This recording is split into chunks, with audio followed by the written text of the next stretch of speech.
What's up guys, Multi here. Today I'm going to be taking through all the guns on Black Ops 2. Now I was lucky enough to get the game really early, the Friday before release, so I've had a bit of time to use these guns and try them out and compare them to the previous Call of Duties. So I'll start with the assault rifles and then I'll just go down the list as you can see on the screen. So assault rifles, the first one you unlock is the MTAR.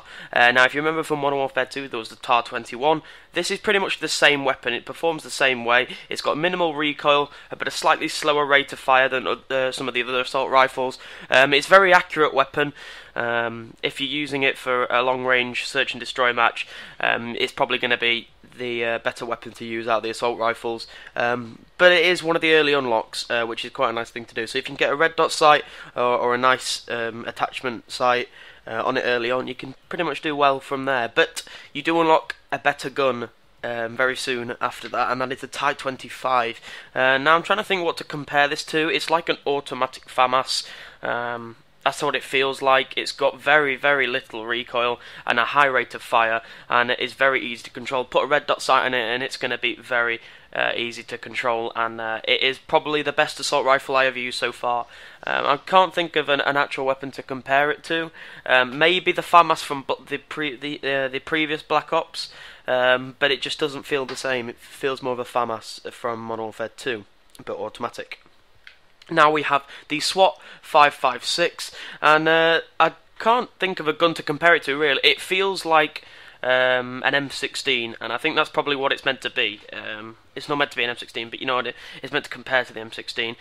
It's very good if you can use it effectively. It's very good for those people that are sat back on a defensive role in the game, but as far as running in and taking yourself into gunfights face to face, this is probably not going to be the preferred weapon, as the slow time to ready the weapon, I suppose, and then you only get a 3-round burst. So if you are often off target in a face-to-face gunfight and you're going to miss that first 3-round burst, you're probably going to lose the gunfight. So it's probably not a good weapon from close up. But from range, it is a very good defensive weapon, as I already said. Next we have the FAL OSW. Now this is pretty self-explanatory. This is the FAL from all previous Call of Duties. It is a semi-automatic rifle, and it has virtually no recoil from when I've used it, and it is 2-bullet kill, I believe. It's very powerful, and like I said, it's low recoil, but if you miss your shots often, you're going to find it a little bit difficult to use, and you may as well stick to an automatic if I am perfectly honest. Next we have an M27. This is pretty much an M4A1 from all the other Call of Duties, most compared to the Modern Warfare 3 M4A1. That's what it feels like, the iron sights and whatever. With the red dot sight on, this is a very, very good weapon. It's probably preferred to the Type 25, however the M27 takes quite a while to unlock. It's got a nice rate of fire and it's got very, very low recoil, and it's a very accurate weapon. So if you're a very slow player, if that makes sense, you're not rushing in all the time, but you're not playing defensive, this is probably going to be the weapon for you. Next we have the Scar H, and this is the same as the Modern Warfare 2 Scar H, and it feels the same. It feels the same as that as well. I must say that I don't really like using the Scar H for some reason. I just prefer the M27. The Scar H feels less accurate and less powerful for me. With a silencer, it was okay to use. With a red dot sight, I didn't really enjoy using it, if I am perfectly honest. It's a bit of an odd one, I suppose. It just performs the same as the Scar H from previous Call of Duty, so if you like the Scar H from there, you can probably like it here. Next we have the SMR. This is a semi-automatic rifle, and it's pretty much like the FAL but bigger, if that makes sense. It is the highest, it says there, highest damage per round in class. Basically that means it's going to kill definitely in 2 bullets no matter where you hit the person, and if you hit them in the upper body or head, it's going to kill in 1 bullet, which is some pretty nice damage if you can be accurate with it. So I'm not actually sure how you can spam the trigger with SMR, because I haven't actually got to use it online yet, so I'm not sure how good it actually is in an online thing, but it's just basically a more powerful FAL, to put it in simple terms. Oh, didn't mean to do that. Next we have the M8A1. Now this is a 4-round burst assault rifle, and this is basically a FAMAS but with 4 bullets coming out.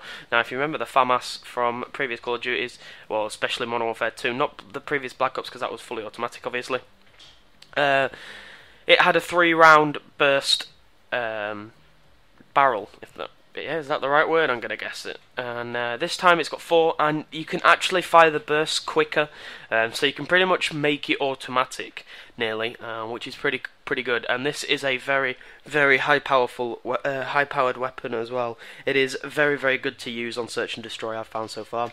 Now the AN-94, this is basically the AK-47, to put it into simple terms. And I'll just go through the description. Fully automatic assault rifle. The first 2 rounds of each burst are fired at a faster rate. So what that means is, at the start of a clip, or at the start of you firing the weapon, the first 2 bullets will fire faster than the rest. So those 2 critical bullets that are going to kill someone will fire faster. So if you're very accurate, this gun is going to be absolutely outstanding for you, because if you can get it on target for those first 2, most likely you're going to kill your opponent before they kill you. Moving on to the shotguns, I actually don't like the shotguns in this game all too much, and that unfortunately is a theme gone through all Call of Duties. I've not really enjoyed using shotguns. At first we have the R870 MCS, and this is an M10, not an M10, basically just a standard pump action shotgun from all the other Call of Duties. I think the guns compare more to Modern Warfare 2 than Black Ops, if I'm perfectly honest. But this is the first shotgun you would have unlocked on COD 4, I believe. Next we have the S12. This is a semi-automatic shotgun, and its range is absolutely dreadful, I can tell you that now. Unless you're really close to them, you're not going to kill them, because its effective range is very, very poor. It can be almost spammed, I suppose. It works like a FAL, but a shotgun.